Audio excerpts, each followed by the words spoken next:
Another thing, they said, you want to be president, but you can't sort out problems in your party. People say they don't trust you. They see you as weak. Because how can you say you want to be president? You can't sort out things. They also say that for you, it's a one-man show. It's all about you. It's not all about the generality of people. It's a tunnel vision, ideology, and all of that. One man will put. This is what you get always, right? This is what you get always in Nigeria. Because we now live in a country of propaganda and lies, and they manufacture it. The problem we have in the Labour Party is problem instigated and sustained by the government of today. Where's the proof? I don't need to tell you. When you have a party chairman who calls a state governor a dwarf and dwarf thinking, forget about me. So it's not weak. Okay, I'm weak, but it's not weak. Is every other person there weak? So let's all be sincere with ourselves. Before they call you names here, you know it. You speak the truth and you call you names. We now live in a country of propaganda and lies and trying to put problems everywhere. They won't even put problems in families. Rufai managed and built a business locally and internationally, and they're thriving.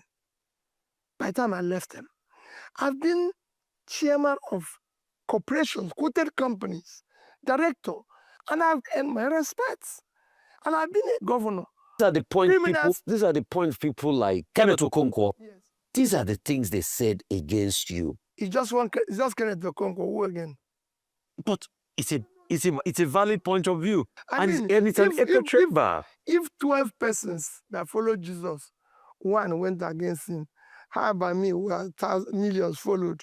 And you're counting those who went against me. Listen, people must go against you, people must speak against you. And they own listen. They say, I still remain consistent and not changed. Like I said, Kenneth is my younger brother. He has his reasons for his actions or what he wants to do. Rufai, humility, patience, tolerance is not weakness, it's a virtue.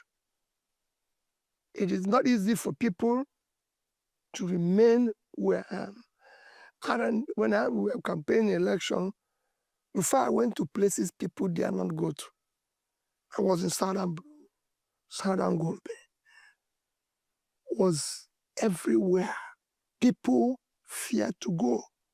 Before I drive around this country today, this year alone, I've driven from Abuja to Kafancha, to Kaduna, to Kano, to Katsina, to Jigawa, to Jos, to Benue, to Kogi.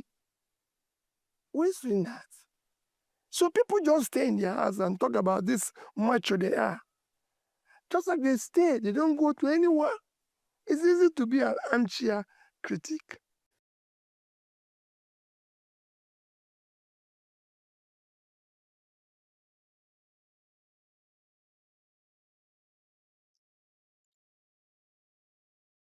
It is quite evident, and without a shadow of doubt, that we know that the chaos in Labour Party and maybe PDP is actually orchestrated by Bola Tinubu. But to confirm that, now one more time by Peter Obi, that the chaos within the Labour Party is orchestrated and sustained. Now, this is the key thing you need to remember.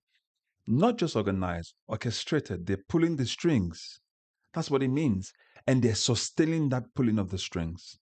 What that literally means in essence is that the chaos within Labour Party, internally, externally sustained by the government of Bola Tinubu. Say, for example, the Supreme Court gives its own rulings. INEC needs to take that same document and say, we've looked at the rulings. Now, this is our finality. This is our interpretation. Buri, your time is over. Alex Oti and Nenadi Usman, this is your time from your government. The Supreme Court, the INEC has sat on that judgment for so long. They've not done anything. So you can see that it's not just within the Labour Party. Externally, government forces like INEC that would have actually sorted this whole thing out and say, let's change it and say, really, Abure, your time is over. You've finished your time.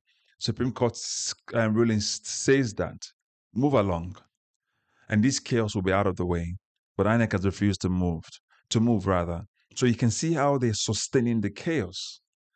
When the current government is holding the strings of INEC, using that same INEC to cause commotion as well, that's part of the sustained chaos.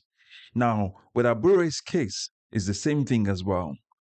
You know, if your party, if your political party is at the cusp of greatness, and you're sitting right there trying to hold reins to something that you should have just passed on, and being a statesman on your party, and that lets you understand the chaos that's coming, because for the likes of Tinubu to sustain this sort of his administration to sustain this sort of chaos within Labour Party and PDP, they need to be able to tap on the greed and in the greed of the people that are in there.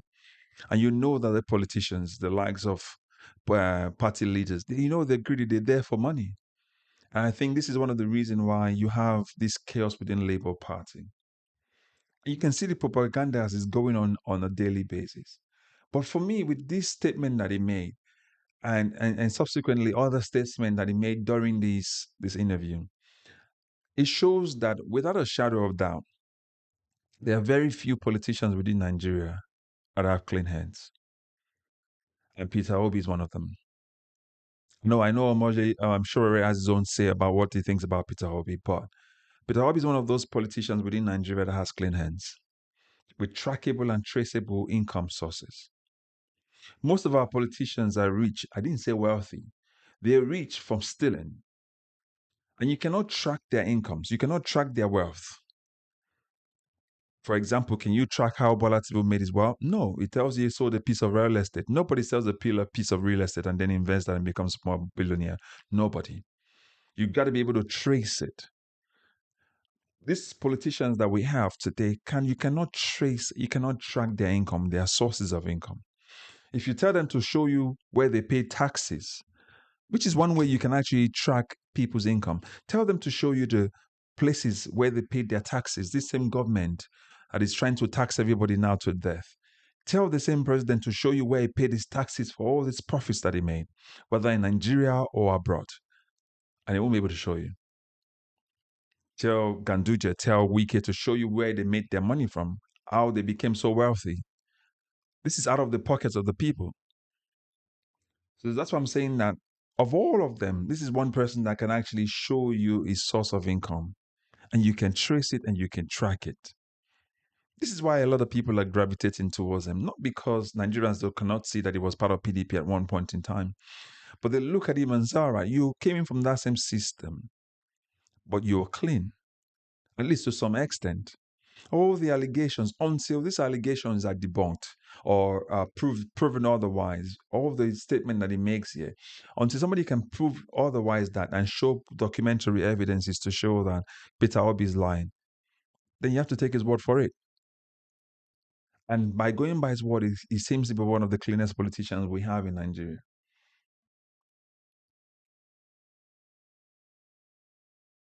So, what Peter Obi is saying in essence is that Bola Tinubu's administration is the cause of the chaos within the Labour Party. And you can only deduce to this point and say that once they realize that the people within the echelons of the Labour Party are greedy, they will tap into their greed and they'll use that greed to foment trouble. As far as they're concerned, for example, if you listen to some of the statements made by the likes of Arabambi, saying he's trying to unseat Bola Tinubu, why will he want to unseat Bola? Those kind of statements, when you hear statements like that, they're not just sound beats or soundbite, as the word may be. They're actually saying substantial statements saying, these guys, you are in this political party, you're in opposition, you're meant to be fighting to unseat this person that is there politically by way of election. How come you're speaking for the current government when you're in a different political party? That's what we're looking at. That's why when you hear the statements made by Peter Obi to say that the Bola Tinubu administration is the one fomenting this trouble and sustaining this chaos within the Labour Party, you have no other option but to believe and say you agree with it. Now, this brings me to the next point, 2027. The chaos you can see is everywhere. And the only party that's not having chaos right now is the APC. That tells you something very clear. The same APC that Nigerians want to get rid of is the same political party that seems to have the stability that we're looking for in other political parties, but it's on purpose. So that they can say, look at them, they're confused, they can't do anything, but look at us, we're okay. But we have to do a lot more than just talking. We have to keep sensitizing everybody to make sure that we get out the vote come 2027, sensitize people. People are suffering and hungry in Nigeria. Whether you're in the diaspora or not, people are suffering in Nigeria. And we need to help by letting them know you cannot sell your vote again for another 4 years because this suffering is not going to stop. So if you're meeting this content for the first time, please like, share, and also subscribe. And also subscribe if you've not subscribed yet. I will catch you up in the next video. Bye bye for now.